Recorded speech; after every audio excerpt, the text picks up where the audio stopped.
Aujourd'hui, on plonge dans un verset biblique qui, à première vue, raconte une vieille bataille. Mais en réalité, si on gratte un peu, on découvre une stratégie secrète, une clé pour remporter nos plus grandes victoires intérieures. Préparez-vous, on va voir ce texte sous un angle complètement différent. Voilà le fameux verset. L'image est quand même incroyable, non? Imaginez une armée qui, au lieu de sortir les épées, se met à chanter. Une victoire qui n'est pas gagnée par la force, mais par la louange. C'est justement ce paradoxe qui va nous servir de porte d'entrée vers un sens bien plus caché. C'est la question qui va nous guider. Et si tout ce récit, qu'on lit comme un événement historique, était en fait un manuel, un guide pour nos propres batailles, celles qu'on mène à l'intérieur de nous-mêmes? Regardez bien ce chiffre, 22. Dans ce type de texte, rien n'est laissé au hasard. Le fait que ce soit le verset 22, ce n'est absolument pas une coïncidence. C'est même le premier indice d'un message codé, bien plus profond. Et voilà pourquoi. Dans la mystique juive, le nombre 22 est fondamental. Il correspond aux 22 lettres de l'alphabet hébreu qui sont vues comme les véritables briques de la création, les forces qui ont façonné le monde. Ce verset porte donc en lui, symboliquement, le pouvoir d'activer toutes les forces de l'univers spirituel. Alors, entrons dans le vif du sujet. La première étape de ce processus mystique se cache dans le tout premier verbe d'action du verset « commencer », et sa signification est surprenante. Les racines en hébreu, c'est « halala ». Et là, c'est fascinant de voir tous ses sens. Ça veut dire commencer, oui, mais aussi percer, profaner et surtout créer un vide. L'idée n'est donc pas de remplir quelque chose pour commencer, c'est tout l'inverse. Pour commencer, il faut d'abord vider.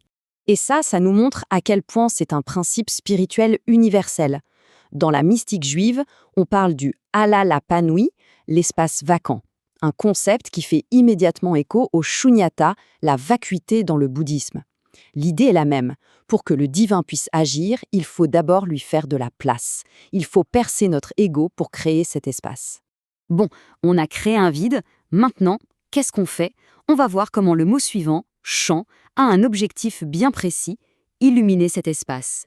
Le mot utilisé ici, c'est rina. Ce n'est pas juste une petite chansonnette. Non, c'est bien plus puissant. C'est un cri qui vient de l'âme, une expression spirituelle forte, active et pleine de joie. Et c'est là qu'on découvre un secret, caché à la vue de tous, dans les lettres elles-mêmes. Le mot rina est une anagramme parfaite de haner, qui en hébreu signifie la bougie. Le chant, c'est donc littéralement une flamme. Ce proverbe biblique donne tout son sens à l'anagramme. Et ça, c'est le point crucial. La louange ne crée pas la lumière, elle ne fait que révéler la lumière qui est déjà là, en nous, puisque notre âme est cette flamme divine. Le chant, en fait, enlève juste ce qui étouffe cette bougie intérieure. D'accord, l'espace est créé, la lumière est révélée. Comment le divin répond-il? Eh bien, l'interprétation mystique de l'embuscade est à l'opposé d'une attaque. C'est un acte de nettoyage intérieur. La racine du mot embuscade est aïrave. Or, cette même racine donne aussi le mot aruba, qui signifie une écluse, une fenêtre ou même une cheminée. Vous voyez le changement de perspective? On passe d'une tactique militaire à un mécanisme d'ouverture, de libération. Du coup, le processus devient super clair. La louange, c'est la clé qui crée une ouverture. Dieu utilise cette ouverture pour ouvrir nos vannes intérieures, un peu comme une cheminée qui laisse la fumée s'échapper. Toutes nos émotions refoulées, la colère, la frustration, tout ça peut enfin sortir, et le cœur est purifié. D'ailleurs, cette image des écluses, elle ne sort pas de nulle part. Elle renvoie directement au récit du déluge avec les fameuses écluses des cieux.